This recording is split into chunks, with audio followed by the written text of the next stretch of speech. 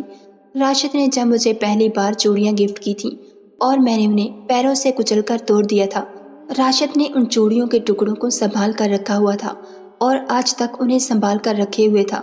میری آنکھوں سے آنسو بہہ رہے تھے اور پتہ ہی نہیں چلا کہ راشد میرے پیچھے آ کر کھڑا ہو گیا، اور جب اس نے آمنہ کہہ کر پکارا تو میں اچانک ہی پلٹی تھی۔ وہ تو بالکل پہچان میں ہی نہیں آ رہا تھا۔ وہ لاپرواہ لوفر سا راشد کہیں کھو گیا تھا۔ میرے سامنے ایک ہینڈسم سا لڑکا کھڑا تھا جسے دیکھ کر کوئی یہ نہیں کہہ سکتا تھا کہ وہ ان پڑھ ہے۔ میں روتی ہوئی اچانک ہی راشد کے سینے سے جا لگی تھی۔ میں نے ساری حدیں توڑ دی تھی۔ میں یہ بھول گئی تھی کہ میں شادی شدہ ہوں اور راشد سے میرا کوئی تعلق نہیں۔ راشد بہت دیر تک یوں ہی کھڑا رہا اور میں راشد کے سینے سے لگ رہی۔ میرے منہ سے بس یہی لفظ نکل رہے تھے، راشد مجھے معاف کر دو، میں نے تمہارا دل دکھایا ہے، شاید اسی لیے خدا نے مجھے اتنی بڑی سزا دی۔ بہت دیر بعد راشد نے میرے سر پر ہاتھ رکھا تھا۔ اس نے کہا، میں نے تمہیں کبھی قصوروار ٹھہرایا ہی نہیں، غلطی تو میری ہی تھی جو میں تمہاری امیدوں پر پورا نہیں اترا۔ میں آنسو پونچھتی ہوئی راشد کے سینے سے الگ ہوئی۔ تھوڑی دیر بعد راشد بولا کہ میرے دل کے دروازے ابھی بھی تمہارے لیے کھلے ہیں، میرے دل میں تمہارے سوا کوئی اور لڑکی نہیں، چاہے تو جھانک کر دیکھ سکتی ہو۔ ایک پل کے لیے راشد کے چہرے پر وہی شرارت ابھر آئی تھی جو اب سے 7 سال پہلے والے لاپرواہ سے راشد کے چہرے پر ہوا کرتی تھی۔ میں نے روتے ہوئے کہا، راشد اب میں تمہاری محبت کے قابل نہیں، میں ریاض کی بیوی ہوں اور ایک پانچ عورت ہوں۔ اس نے کہا تھا کہ آمنہ تم میرے لیے اب بھی وہی 7 سال پہلے والی آمنہ ہو جس سے میں بے تحاشا محبت کرتا تھا اور آج بھی اتنی ہی محبت کرتا ہوں۔ مجھے کوئی فرق نہیں پڑتا کہ تم شادی شدہ ہو اور بانجھ ہو، لیکن میں اتنی خود غرض نہیں ہو سکتی تھی کہ راشد کی زندگی میں روشنی بننے کی بجائے اس کی زندگی میں اندھیرا بھر دیتی۔ میں اسے بچوں کی خوشی نہیں دے سکتی تھی اور ریاض نے مجھے جو زخم دیا تھا وہ ابھی تازہ تھا۔ پتہ نہیں کیوں میرا دل اب کسی مرد پر یقین نہیں کر رہا تھا۔ مرد مرد ہی ہوتا ہے، کہیں ایسا نہ ہو راشد کو بھی کل بچوں کی چاہت ہونے لگے اور وہ مجھ سے نظریں چرا لے۔ میں روتے ہوئی باہر بھاگ آئی تھی اور اپنی ممی کا ہاتھ پکڑ کر اپنے گھر واپس آ گئی۔ میرے پاپا اور میرے بھائیوں نے بھی میری حالت کو دیکھتے ہوئے مجھے معاف کر دیا تھا۔ اگلے دن پھر راشد میرے پاس آیا تھا۔ اس نے اداسی بھرے لفظوں میں کہا تھا کہ مجھے نہیں پتا تھا کہ میری محبت اتنی کھوکھلی ہے کہ خدا نے مجھے دوسری بار موقع دیا اور تب بھی تم نے میری محبت کو ٹھکرا دیا۔ اگر آج تم نے میری محبت کو نہیں اپنایا تو میں ہمیشہ ہمیشہ کے لیے تمہاری زندگی سے چلا جاؤں گا، کبھی لوٹ کر تمہارے پاس نہیں آؤں گا۔ میں یہ کانچ کی چوڑیاں تمہارے لیے لے کر آیا ہوں، اگر تمہیں میری محبت قبول ہے تو تم انہیں پہن کر باہر آ جانا، نہیں تو انہیں توڑ کر ان کے ٹکڑے میرے پاس لے آنا۔ یہ کہہ کر راشد وہ کانچ کی چوڑیاں میرے بیڈ پر رکھ کر چلا گیا۔ میں بہت دیر تک ان کانچ کی چوڑیوں کو دیکھتی رہی۔ خدا نے مجھے دوسرا موقع دیا تھا، ایک سچے پیار کو پانے کا موقع دیا تھا، اور اب میں اس موقع کو چھوڑنا نہیں چاہتی تھی۔ میں نے وہ کانچ کی چوڑیاں اٹھائیں اور اپنے ہاتھوں میں پہن لی تھیں۔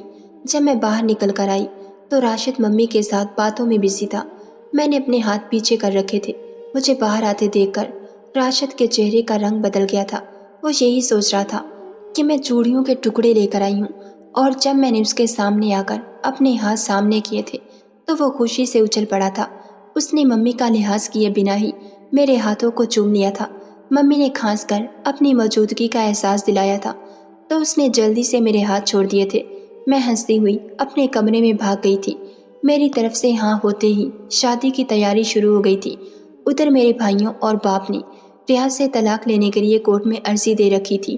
1 ہفتے میں ہی میرا اور ریاض کا طلاق ہو گیا تھا اور میری شادی میری عدت پوری ہونے کے بعد راشد سے ہو گئی۔ میرے ماں باپ نے میری شادی بہت ہی دھوم دھام سے کی تھی۔ ایسا لگ رہا تھا کہ یہ شادی میری پہلی شادی ہے۔ شادی کی خوشی کیا ہوتی ہے وہ مجھے اب محسوس ہو رہی تھی۔ اس سے پہلے تو میں نے ریاض کے ساتھ بس کورٹ میرج کی تھی۔ سہاگ کی سیج پر بیٹھی میں راشد کا انتظار کر رہی تھی۔